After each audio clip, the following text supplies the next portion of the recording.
嗱，呢條片咧就講少少法甲先啦，因為已經講晒英超啊、德甲啊、意甲啊、西甲，咁未講法甲。法甲咧而家就 PSG 咧就穩晒喺第一位嘅嚇。PSG 咧即係巴黎聖日耳門啦嚇。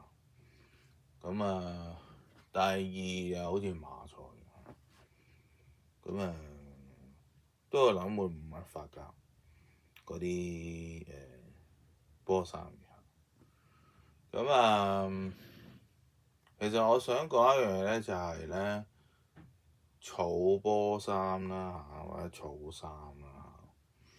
咁可能有啲人咧就唔同嘅球隊咧都買一件嘅波衫，或者未必係 jersey 啦，啲 T-shirt 啦，或者 hoodie 啊、衞衣咁樣。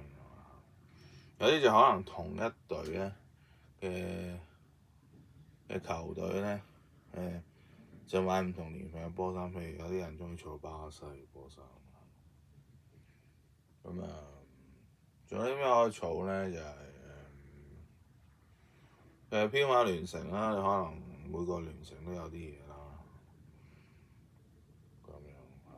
咁樣可能香港啲人或者外國啲人會儲 Supreme 咁樣，係啊。